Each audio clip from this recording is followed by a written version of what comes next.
Okay, in this particular video, I'm not going to be showing any flying, just purely discussing what I can gather from what we've got so far. Now, this is early access, things are going to be improved, changed around, that kind of thing. In the past, people have suggested, hey, wouldn't it be great if DCS had something like the Microsoft Flight Simulator capability of picking anywhere in the world. Now, you know what? Sounds like a good idea, but in practicality, that is way too much overkill. Now, there's plenty more reasons why you wouldn't do it. One of them being is that who's behind Microsoft Flight Simulator? You know, the clue's in the name. How are you going to serve like 2 petabytes of data in a streaming service? That's going to require a lot of resources and a lot of money. And it really is overkill. As fun as it would be if we got some long-range bombers and whatnot, I cannot see people doing a 24-hour intercontinental travel in order... I mean, the Vulcan. I've got a snippet from a BBC documentary on my channel here. If you're interested, you can find it. I don't own the rights to it or whatnot. I got a slap on the wrist, but I don't know how any of that stuff works. I mean, I posted it because I thought it was interesting. I mean, you can go out and watch the documentary if you want to, but I thought it was an interesting piece of aviation history, so that's why I put it up for people to check it. Now, the Vulcan, as it was coming down this way, had to refuel so many times. They had refuelers refueling refuelers that would then refuel refuelers that would refuel a refueler that then refueled the Vulcan. It was an absolute madness of an event. Now, no one really wants to... Well, I say that. I don't think it's viable, let's be honest. The majority of people that would do that, nutbags like me and probably a handful of other YouTubers, but even then, you know, I still want to go to the toilet. I still got to go do things. You know, it's not viable. And most of the multiplayer servers reset after 8 hours anyway. This is... I can't even think of the word. It's the South Atlantic map is already egregiously large. If you wanted to, you can have long-range bombing. You can do the refueling. Just having a quick fly around the islands of the Zona de Exclusion. That sounded more French. I probably... Yeah, anyway, it doesn't matter. So even just flying around that, it took a while. There's a lot to take in. There's a lot of area there. There's a lot of...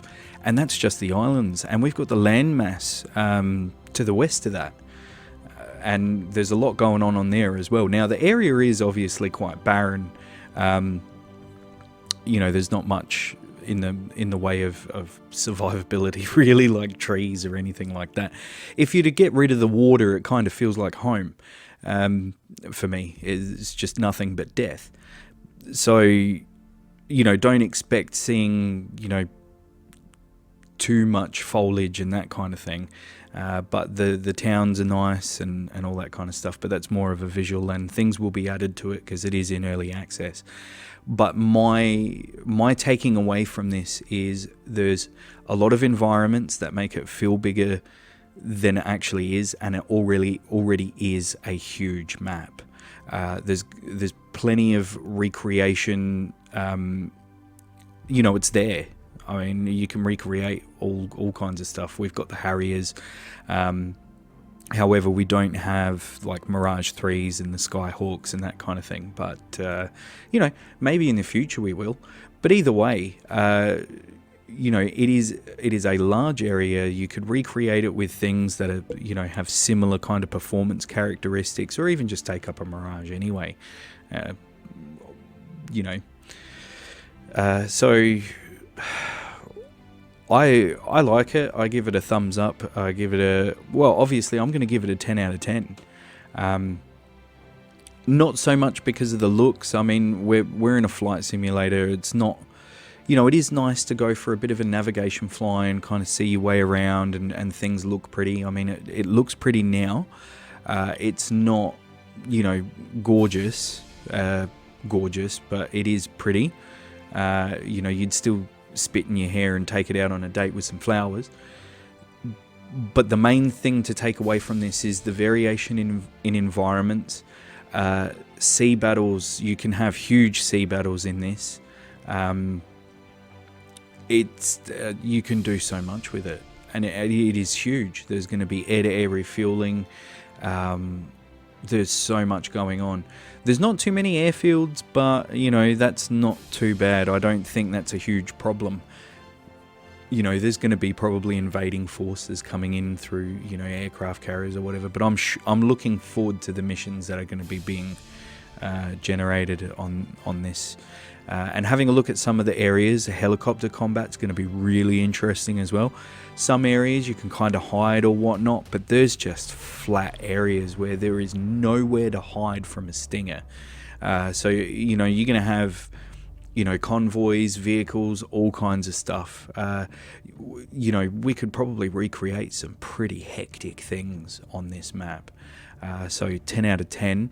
It's got my thumbs up. And after having looking at the same map for 9 years, even though we've had some other maps that come in, and yes, obviously greatly appreciated, having a look at flying around Caucasus in 4 different seasons, it's it's good to get something new, and I'm still always going to be wanting something new,